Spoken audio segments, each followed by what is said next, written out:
Welcome to Means of Grace, a podcast produced by the Western North Carolina Conference of the United Methodist Church.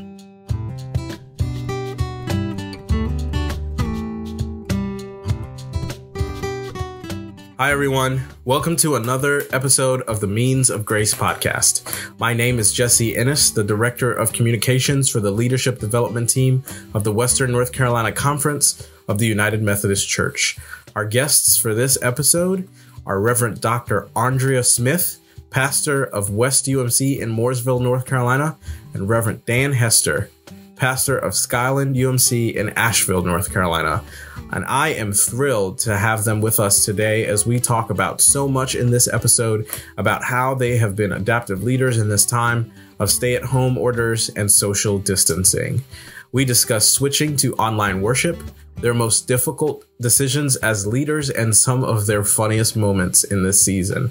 They are from two different styles of churches in our conference. And now that I'm a local pastor as well, it was exciting to have the conversation, and I'm really excited for you all to hear it as well. So without further ado, here is my conversation with Pastors Andrea and Dan.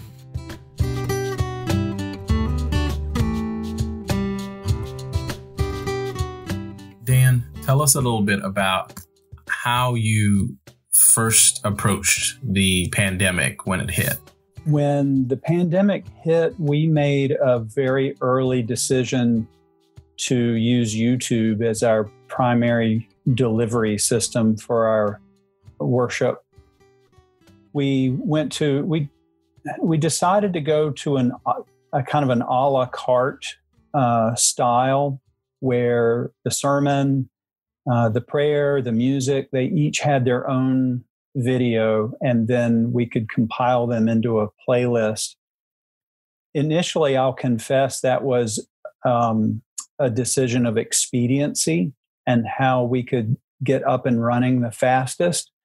But over time, it's turned out to be advantageous. We haven't run into the same live stream problems that some congregations have. We are able to post things at different times during the week, and it's just worked for us. I know different methods work for different churches, and I think that's one of the things we're learning.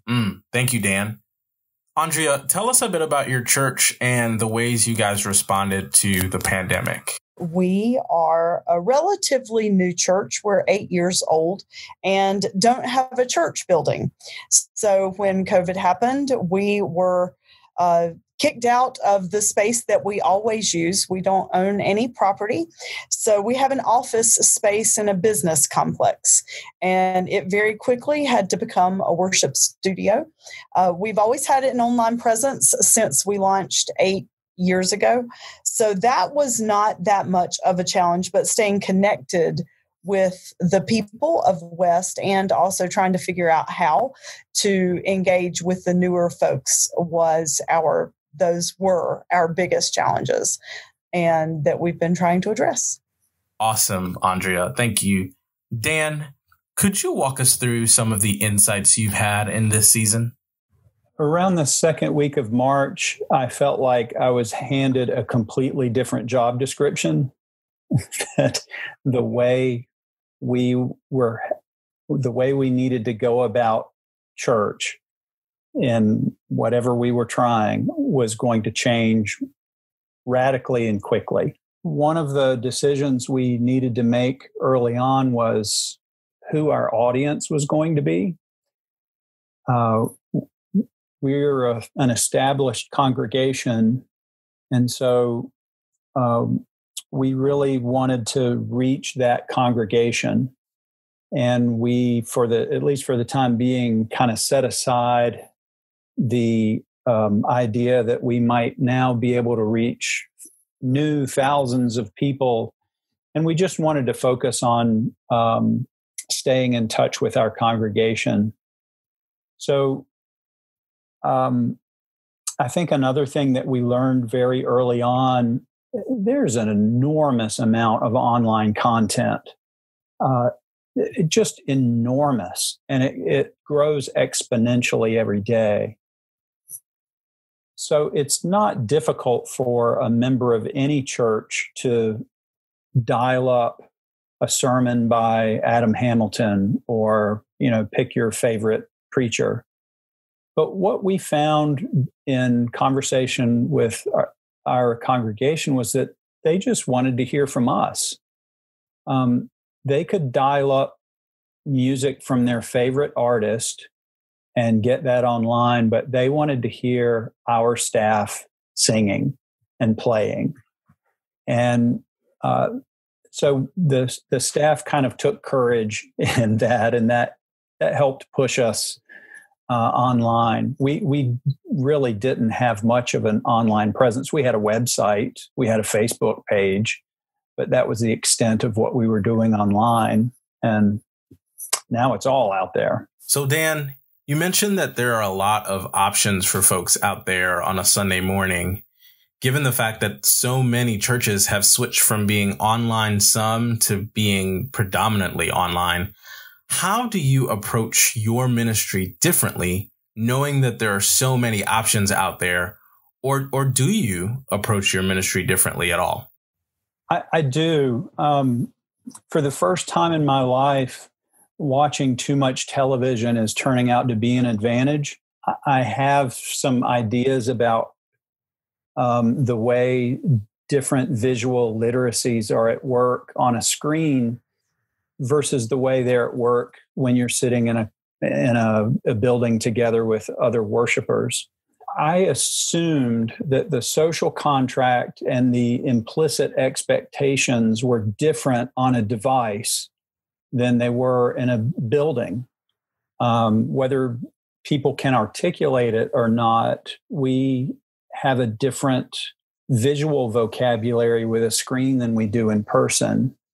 And those visual cues on a screen are different than they are in person. So on a screen, whether it's your television or your phone, the language is about cuts and shots and transition and pacing. If you pay attention to virtually any television show, you will not see the same image for more than 5 seconds in a professionally produced program. And whether we want to admit it or not, I think that has sunk into our brains in what we expect when we turn on a screen. That's not to say you can't do online worship with one stationary camera, but you just have to acknowledge that that's a choice and not pretend that people will imagine the same experience that you're having when they're viewing it on a screen. I just tried to take ownership of the frame. I tried to think through how the visuals I was going to use were either in competition with or cooperating with the sermon I was trying to deliver. I say that with a small amount of embarrassment because I've only been able to achieve that partially. On a good day, it happens. On a tough week, you're just trying to get something out there. But those are some of the considerations I'm trying to take into account in the shift to online. Is, what is the background doing? What is the shot selection doing? If you're filming something outside the building, what does that say? How does that contribute to what you're trying to communicate? Andrea, tell us a bit about how your church has made the shift. We had to first take into account, like Dan said, who are we trying to communicate with? West has always been very intentional since we launched, 8 years ago as a charter church, 10 years ago as a campus of Williamson's Chapel. Our mission has always been to reach people that would never darken the doors of a traditional church setting, because we sit in the middle of some very dynamic United Methodist churches. So we sought from the beginning to be different and unique and how to convey that experience online so that someone who was not necessarily looking for a faith-based experience digitally may encounter what we were offering and engage with it. So we do some things like secular music that every Sunday we have multiple secular songs that equal in number with sacred songs. And so some things like that, we had to make very intentional decisions, like reducing the time of the worship experience that we were offering because people didn't want to sit in front of their computer for an hour. We also believe in a very high standard of excellence.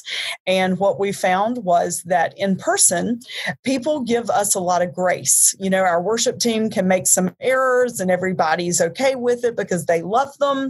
And, you know, everybody loves the people on the, we call it a stage. Everybody loves the people. The West people love the people on the stage. So it's okay if the guitar lick misses, you know, several notes, or if the vocals are flat for part of the song. That does not convey digitally well at all.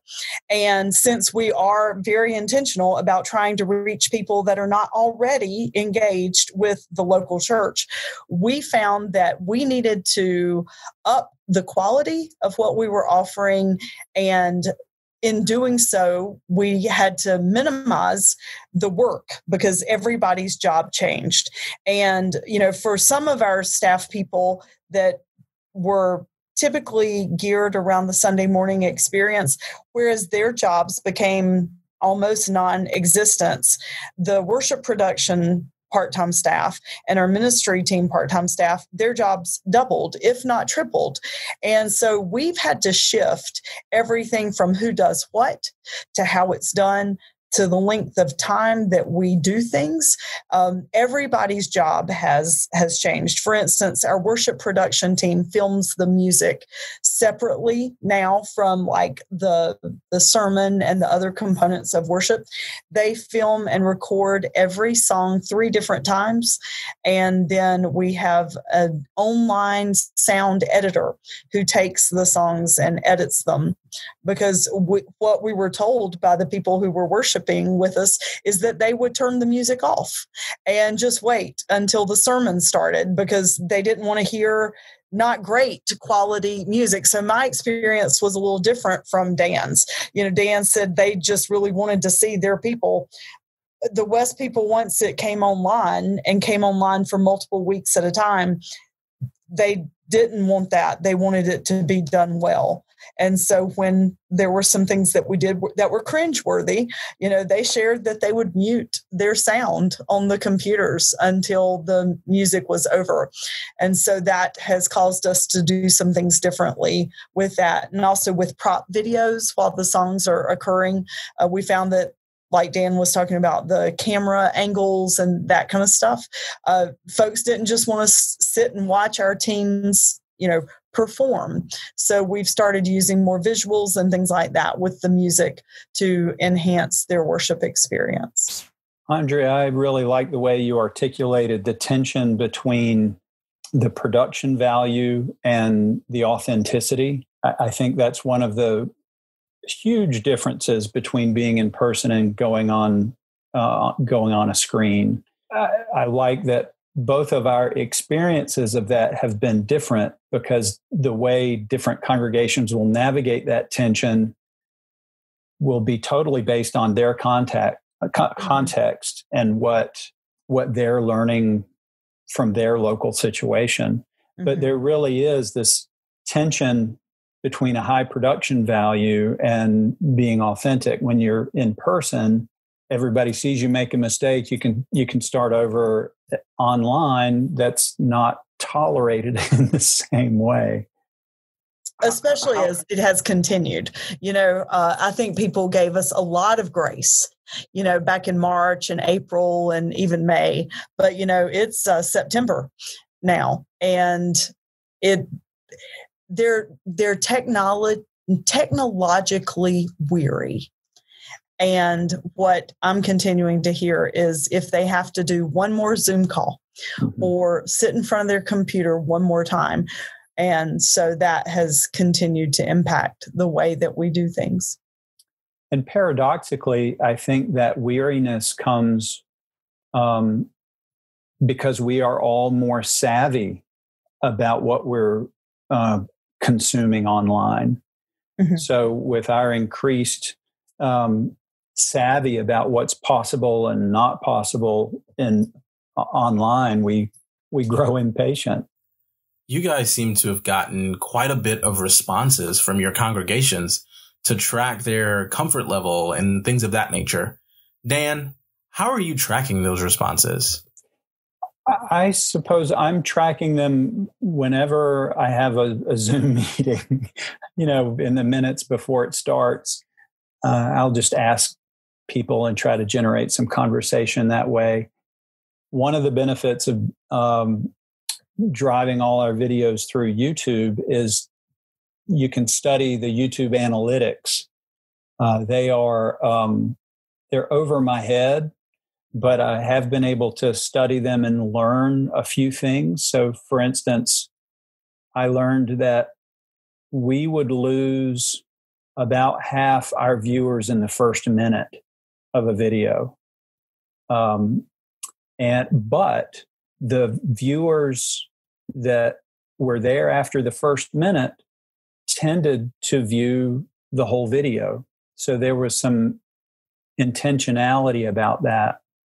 But it also told me that I need to do something up front in the video that served as an introduction, that served as a welcome, because I knew I might not have them for more than 60 seconds.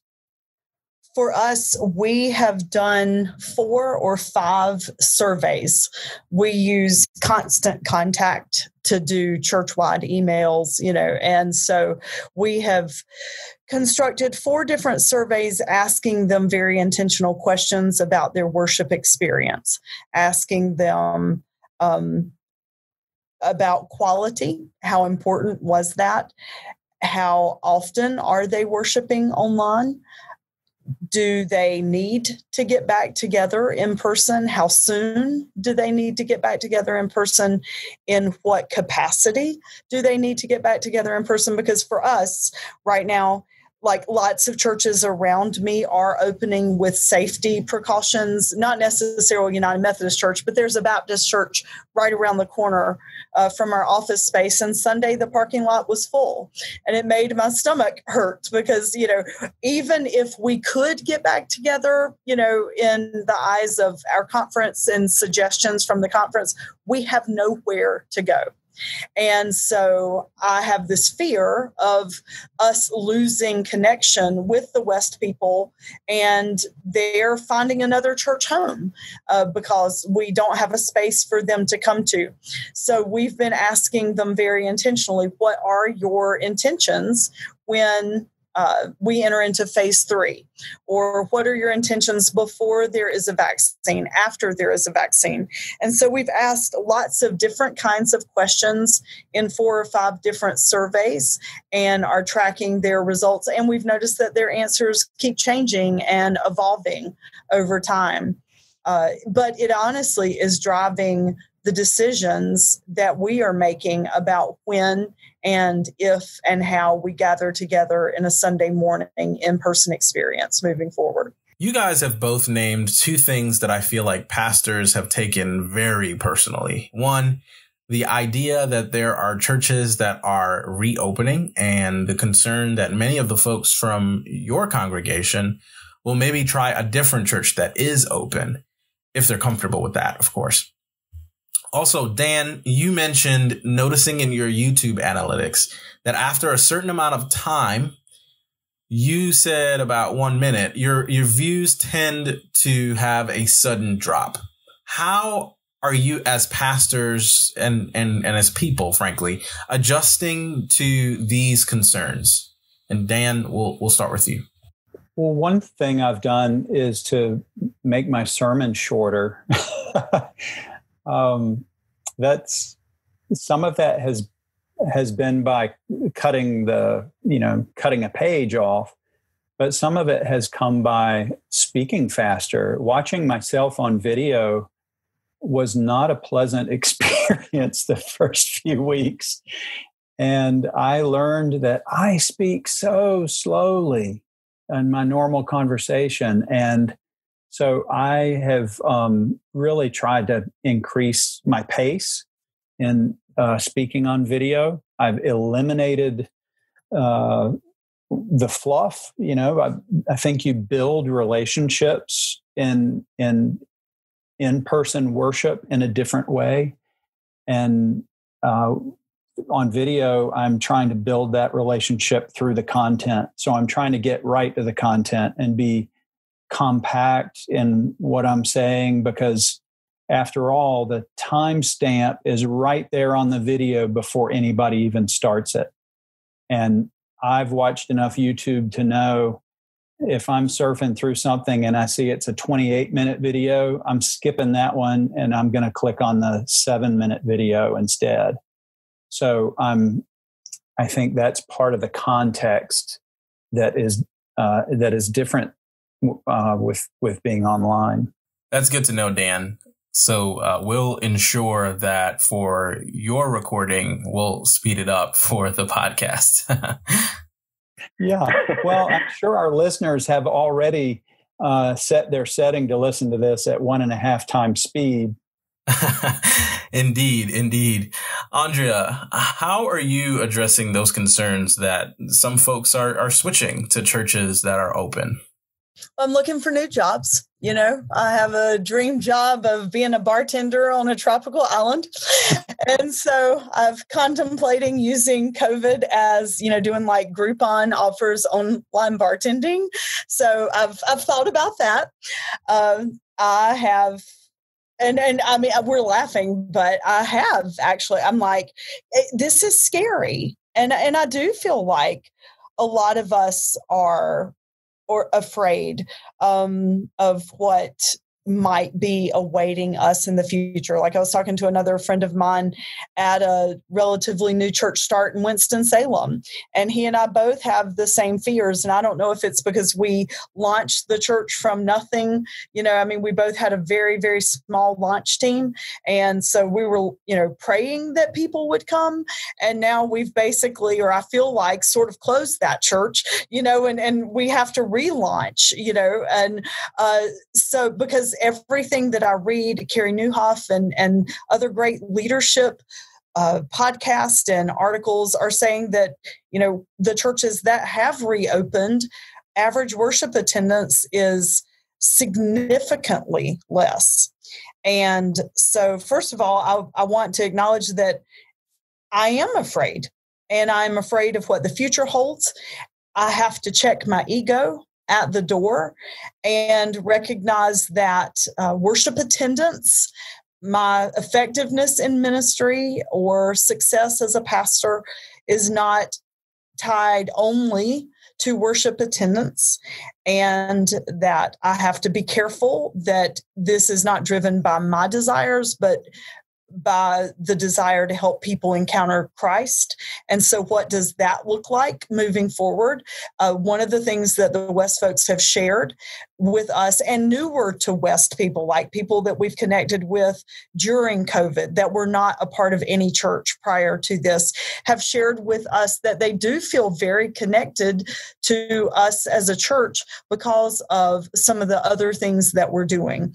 And like devotions throughout the week, midweek snippets of video clips or things like Dan was sharing.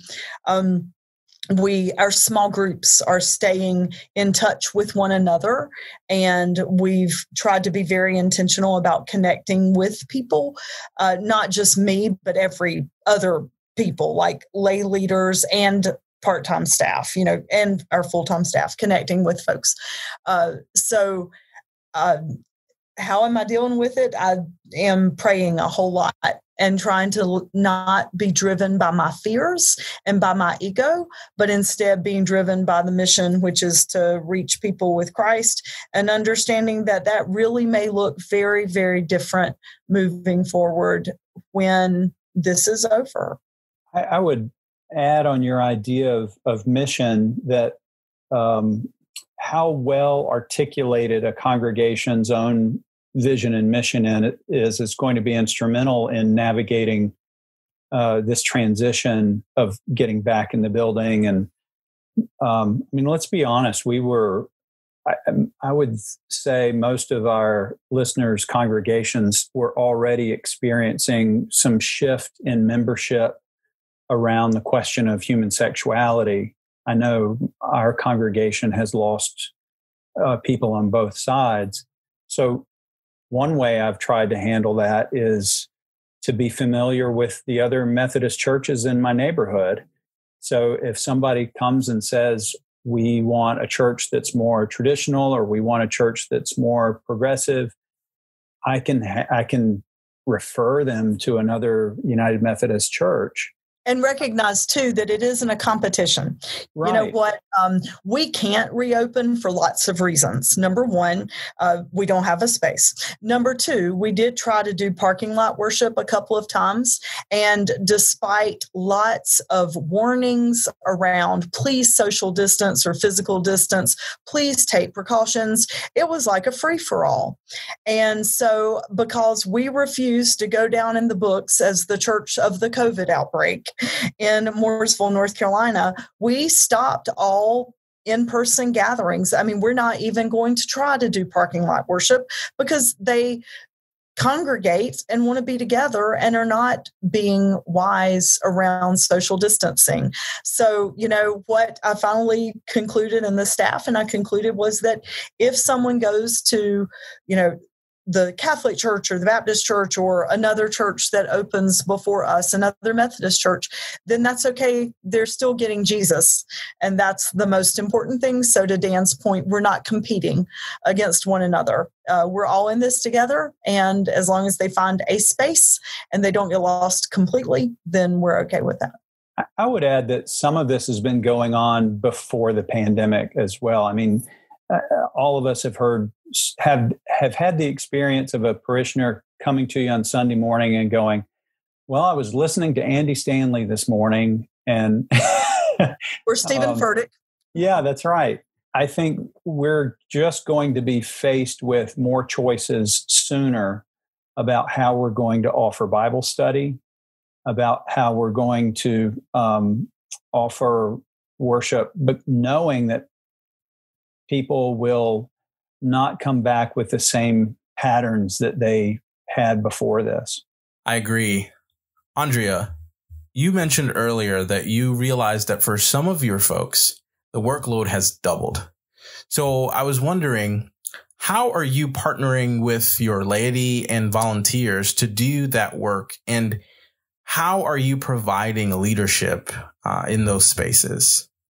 So one of the things that we realized we failed at very quickly is when we were in person, one of the things that has been the success of West is that the volunteers, the laity, make it happen. On any Sunday morning, because we are a portable church, we would utilize anywhere from 30 to 50 volunteers every Sunday. And they had purpose and responsibility, which made them want to come, you know, and be a part of that. When we switched to digital only and we're on lockdown, basically, you know, there were no volunteers. So it all became very staff driven. We realized that that was cheating the lay people out of their opportunity to serve. So we became intentional about re-engaging volunteers around things like connecting with first-time guests online, manning the chat room along with some of the staff, and also getting some of the volunteers to come in and help man the cameras on Sunday. And we would do all this with social distancing, mask wearing, utilizing our space and rotating the volunteer opportunities. And we also, one thing I've failed to mention, we moved our children youth experience to online as well and began creating something called Amped, which is like a sort of a Saturday Night Live experience for children and youth. It had a dance component, a Bible component, or a faith component, a Bible component, a craft component. And so we were able to get children and youth involved in volunteering and creating that experience. And so we've just tried to think through new ways that we could get volunteers to serve. Andrea is way ahead of me on this one. I feel like we're just now coming out of survival mode and beginning to have the imagination for connecting visitors. That's all been electronic. I have an informal gathering that I host on Zoom every week. It intentionally has no agenda at all. And some of our visitors have come into that meeting just to get to know people and say hello. I think that's really interesting because I can speak for myself in thinking that I need to add all these programs to make sure that people are being connected. But sometimes one of the things that people are really missing is an opportunity to speak freely with one another. So maybe that's something I should start trying moving forward. Have you guys had the experience?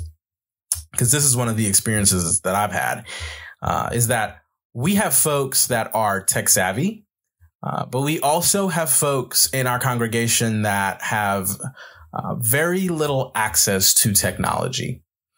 I've spoken to some parents now that school has started in different fashions, who are struggling even to get the capabilities for their children to do the online work that's necessary. And I've heard of other pastors in the West Charlotte area who know of families whose children aren't even attempting.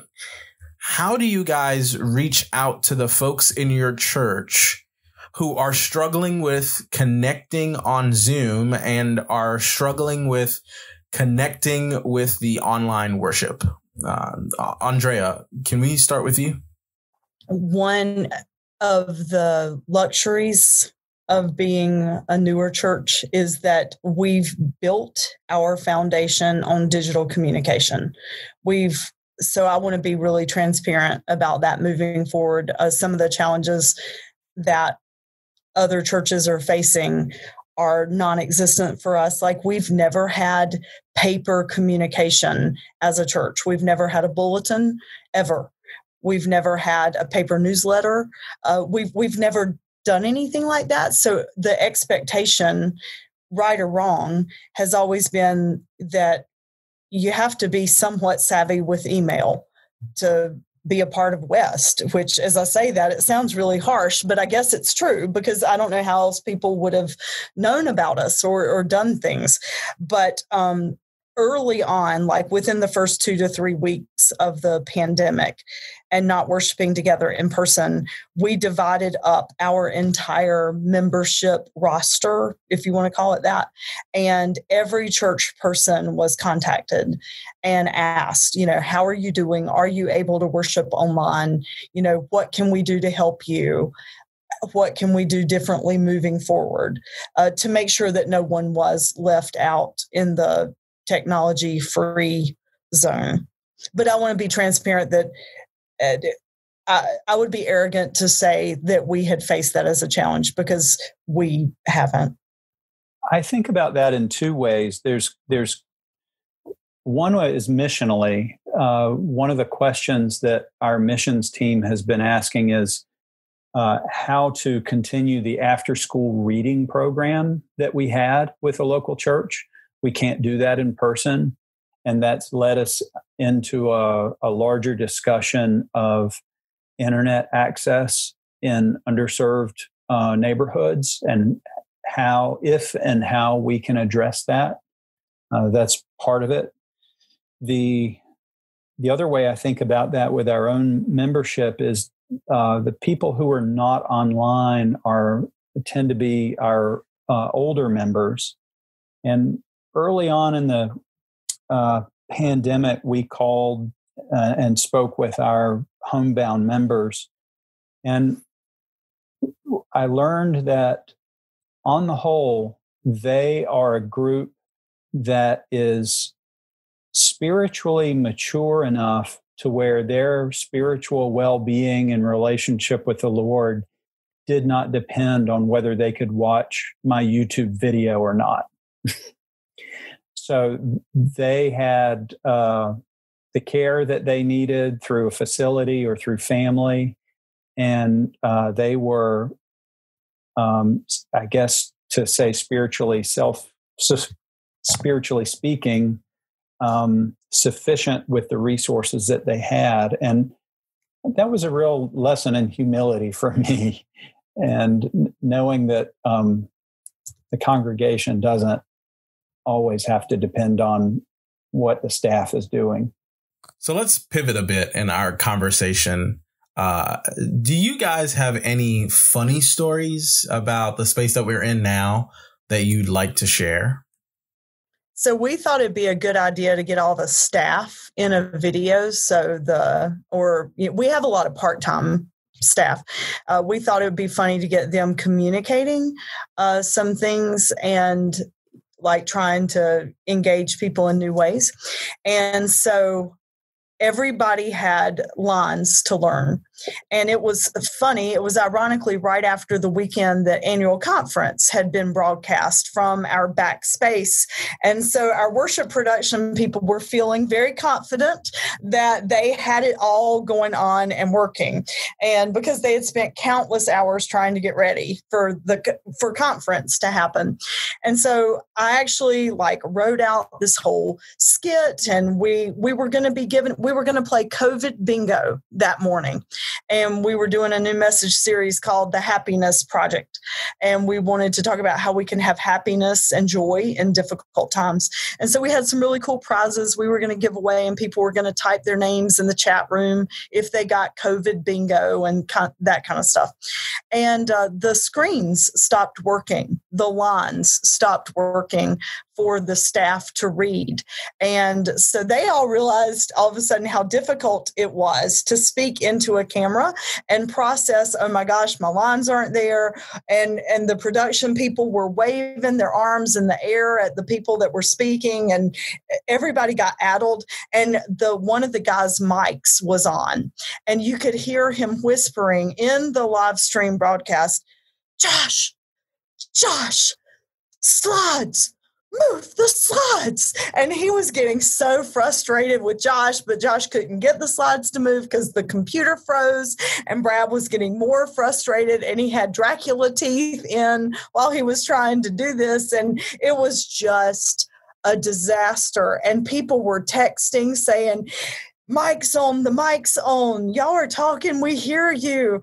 And it was so bad. Like on Christmas Eve, we show a bloopers video from the year, and that will be one of the worst things, because it was just, we looked like we had just maybe realized that there is such a thing as technology, and we were just starting to use it. I was mortified.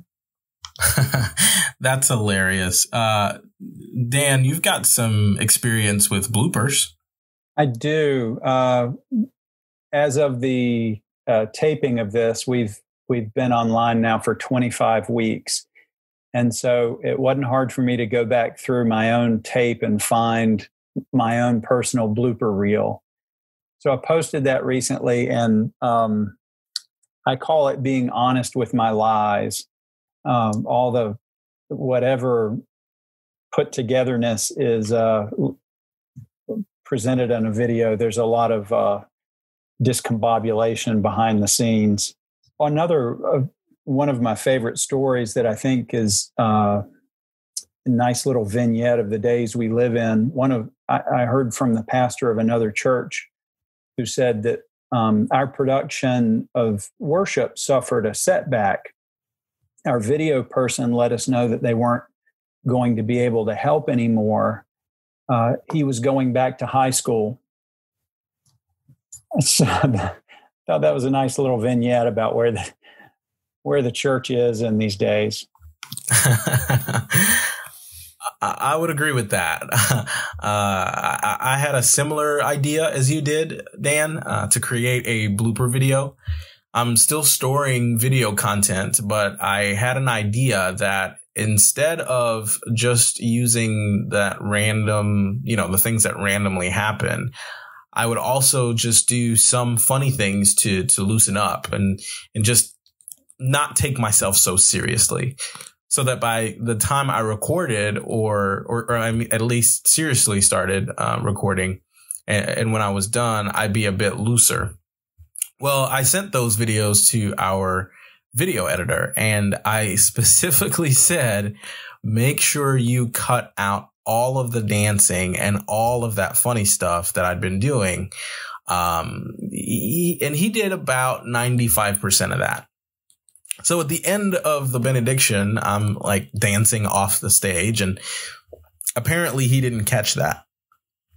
So I'm watching his final cut and I noticed that at the end of the video, I really wasn't being very serious and he missed some of that dancing. But I decided to keep it in there just to see who watches all the way to the end. What are some of the things that you guys expect that you will continue to do when we are out of this COVID season? We had already seen a decline in attendance of our children and youth because of the many things that they were committed to already on Sunday mornings. So we are going to totally revamp the whole way we do children youth ministry on Sundays. We have found success in our new ministry called Amped. And so we will utilize our Sunday morning time if and when we ever get back together to produce that content so that all of the youth and children can be a part of creating that. Right now, it is youth and children content driven. Like we have lots of youth and kid volunteers that do filming that, every kid, it seems, around us has access to a smartphone with a video camera. So we have weekly challenges for them to submit drawings. We're playing off the idea of TikTok, and the little short video vignettes everybody makes. So that's a lot of what we're offering on Sundays. So that's one thing that we know has to happen. We have to stay technologically relevant for our teens and our youth when we reopen. Yeah, Jesse, that's one of the questions that kind of scares me. We mentioned earlier how much work video production takes. On a streamlined day, and this doesn't count the time put into writing a sermon, it takes me anywhere from 30 minutes to an hour to produce 1 minute of video. So if my Sunday sermon is 10 or 12 minutes, it's taken me, 8 or 10 hours to get that online and get that posted. That's on a good day. Another thing that I think about is, so if it takes that amount of time to do a reasonable production value, it's going to be very difficult to allocate time between in-person worship and an online video.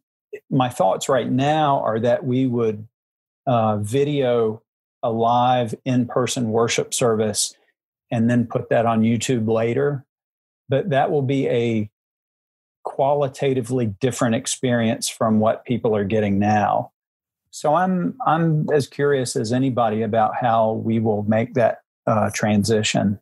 For us, we've also had to revisit how we allocate our budget and our spending on staff positions, because we did find that the part-time folks that were doing our video editing, I don't have that skill set at all.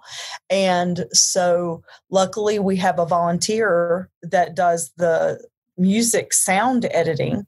But if he were to stop volunteering, we have not done a great job at apprenticing new leaders, to follow him. because it takes such a unique skill set to be able to do that and do it well. And so there's that looming ahead. And also, when the pandemic started about 4 weeks in, I asked the staff, please tell me how many hours you're working on average a week. And, I'm not, I want you to be honest. If you're not working 40 hours, if you're a full-time staff and you're not working 40 hours, then just say so, and if you're a 20-hour-a-week employee and you're pulling 40 or 50 hours, I need you to tell me the truth. Now's not the time to be a martyr. And so they were all very honest.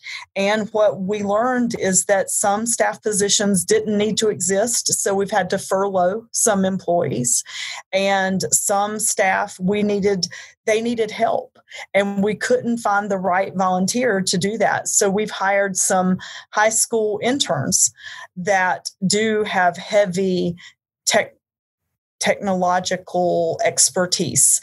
And so they're doing a lot of our editing and getting stuff ready to be produced, because the people we were paying already are already maxed out, and we're working twice, if not triple, the amount of hours. So we've had to make some difficult leadership decisions around staffing and funding and those kinds of things. And I don't imagine that those decisions are finished. I feel like we're going to have to continue to look at things and evaluate and reevaluate quickly as we move forward. I know our congregation is viewing our budget in two ways. It's not uncommon.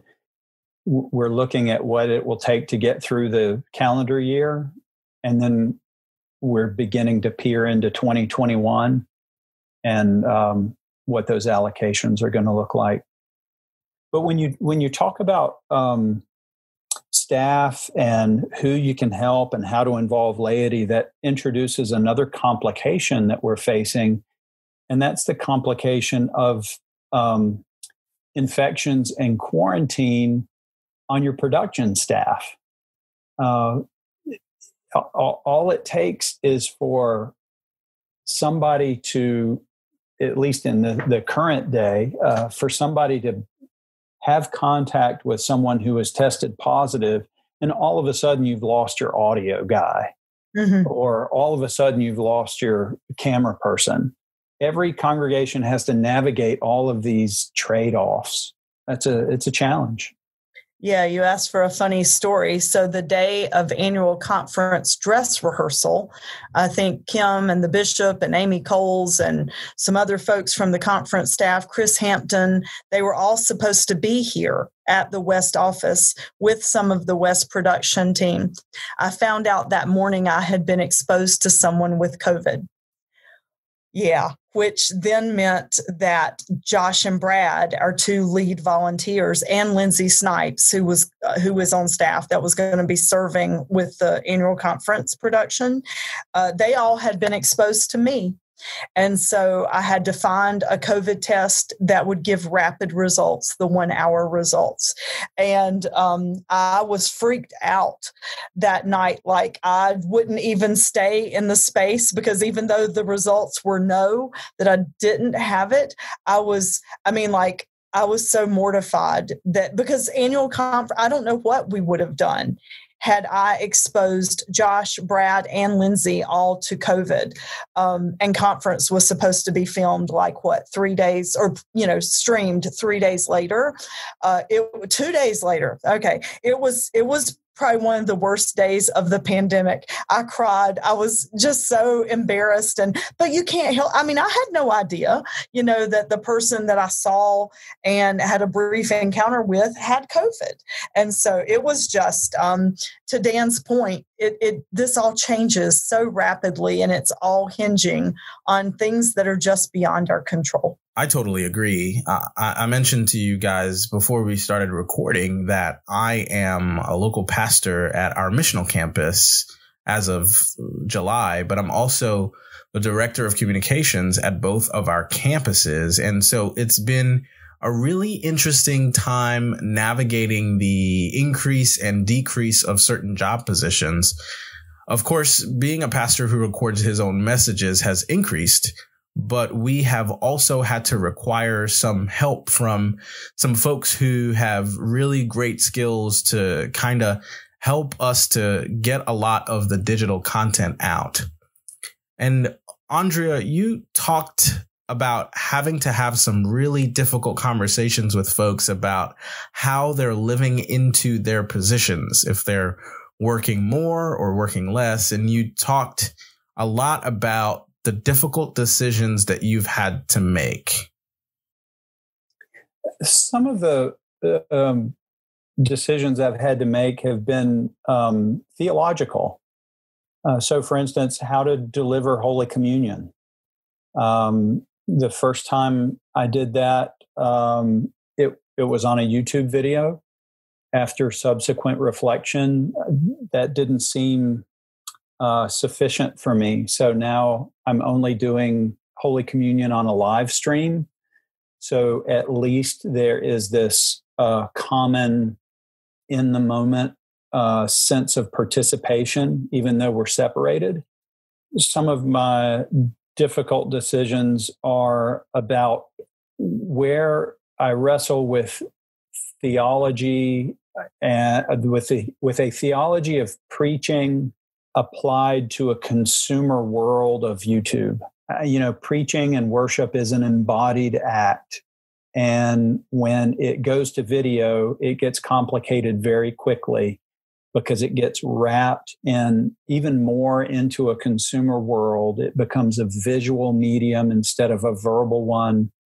It gets isolated from a communal hearing and the communal feedback that I get as a preacher.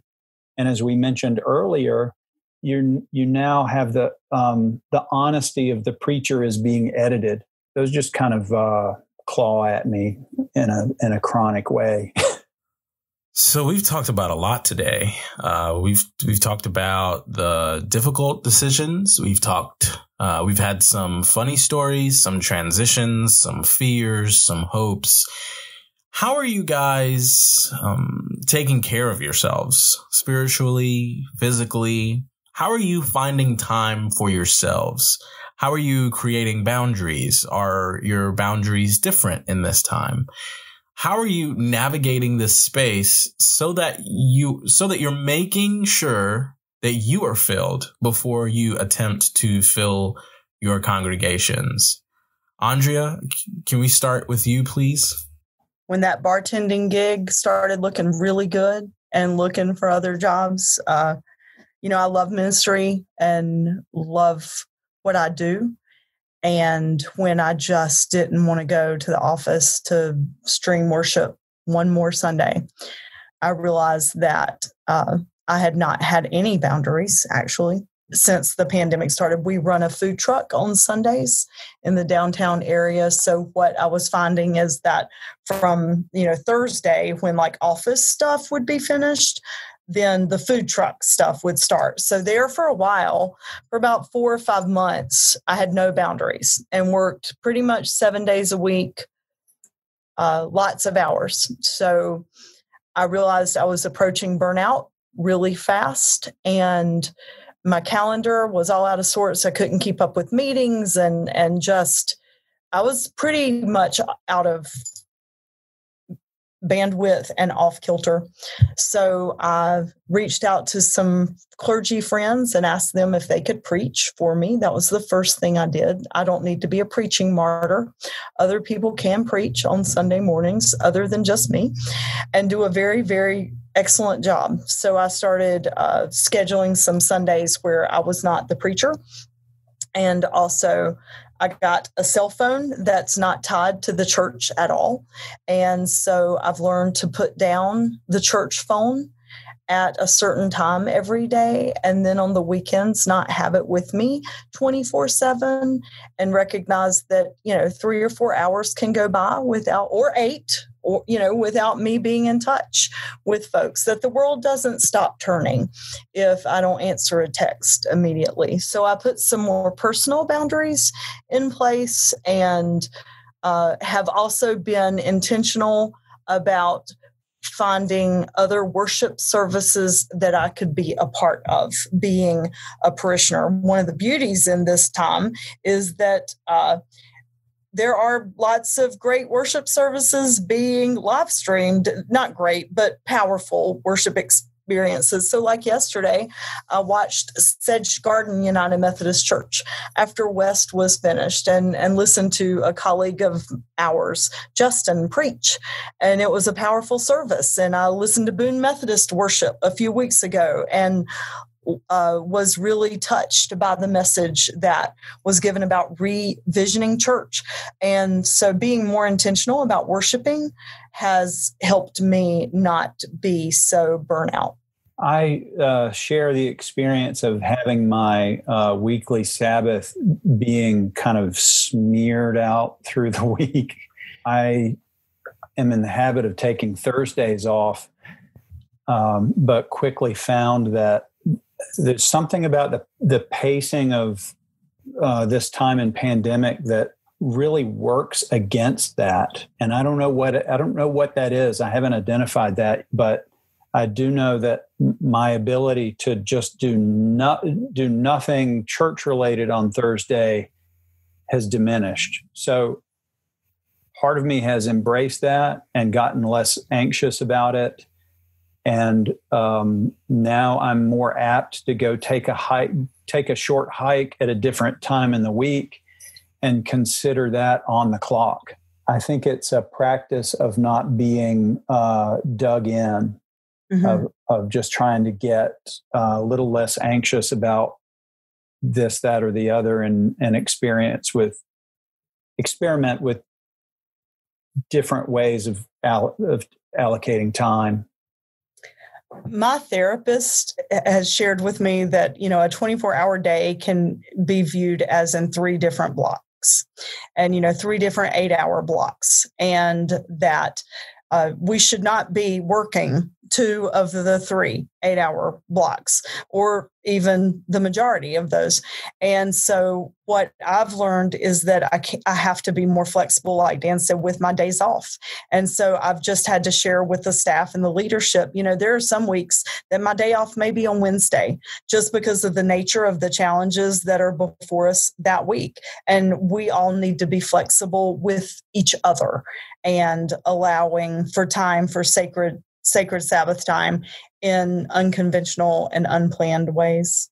One technological answer that I've had to finding time is our staff started using Slack at the beginning of the pandemic. I think prior to that, we felt free to text one another all during the day. And I quickly figured out that was going to make me crazy. So we put all our staff communications on Slack. And that's been great to be able to control when you're engaging with those things and when you're not.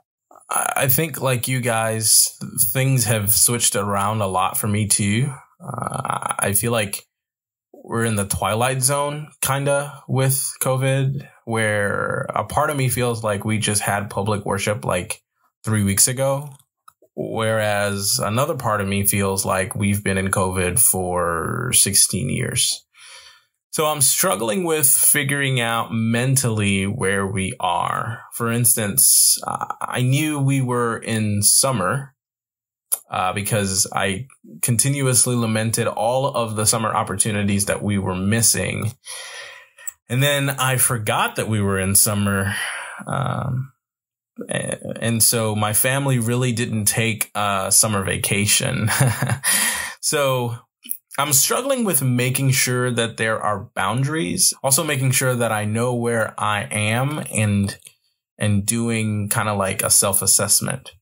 I too had a conversation with my therapist and realized that a lot of the progress that we had made prior to COVID, I needed to start working on those things again. It's as if the COVID me is a totally different me. So I had to like relearn a lot of those practices that were kind of helping me move forward as an individual. One of the things that our new senior pastor has opened my eyes to in the past week is that we are all a part of God's kingdom, and we are all just planting seeds. And there are folks who came before us that were also planting seeds, and there will be folks after us who will continue to plant seeds, and God will give the growth. We are responsible for our part and no more. So I'm learning that less is more in a lot of ways, in a lot of cases, and I don't have to solve every problem every time I meet with someone, but just to make sure that I'm at least planting seeds. I have also had to restructure my time. I went to taking Sundays off, which, because everything was already filmed, taking Sundays off turned out to be great. I see why non-churchgoers do that. But also having to restructure that now that we are moving forward and we're starting to look at using Sundays again. So it seems like it's a time of fluidity. Every week seems to be bringing a new challenge. And I think this is one of those times where I think we need to constantly check in on ourselves, to constantly reconnect and be as adaptable as possible. So as pastors, we are always looking to the scriptures for direction, for spiritual direction, for a lot of times practical directions. How are you guys using scripture in this time to remind our folks of who we are and to allow scripture to continue to be that guiding force in our lives? Dan? I haven't used this in any of my preaching, but it's just been something I've been thinking about, and that's the language of exile. I think we have a rich biblical tradition on how to get by in extraordinary circumstances and revisit Isaiah and Jeremiah and revisit how to sing a song in a foreign land. Pastorally, I think about how and if I'm in exile from my own family.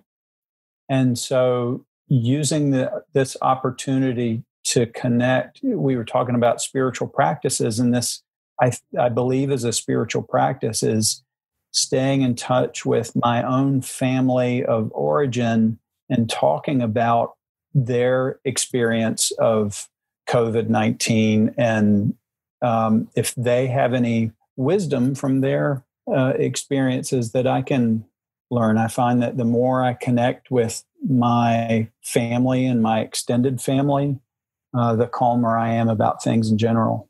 And for me, we've been relying a lot on the Apostle Paul and his teachings and the way that he suffered and yet did not give in to the suffering, because there are so many people suffering from so many things right now: fear, anger, loneliness.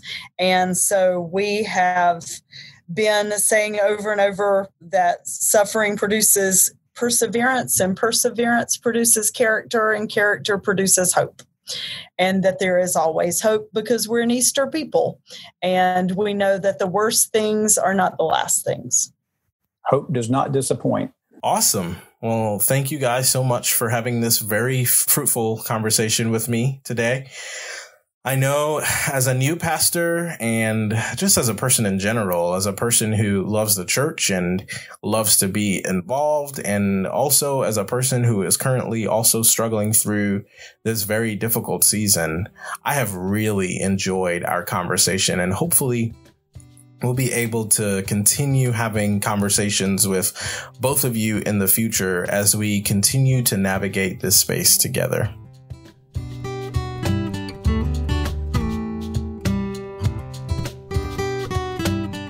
Thank you so much for listening in today. I hope this conversation was as edifying for you as it was for me.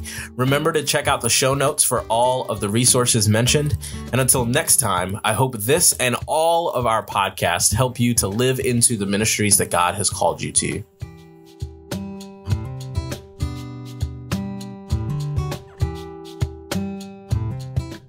thank you for listening to Means of Grace, a podcast produced by the Western North Carolina Conference of the United Methodist Church.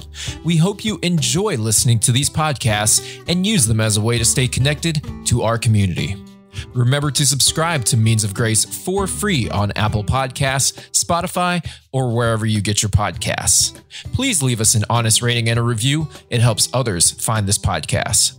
Follow the WNCC on Facebook, Instagram, and Twitter at WNCC UMC. Once again, that's at WNCC UMC. Means of Grace is produced by the Western North Carolina Conference of the United Methodist Church and Andy Go of Gojo Studios.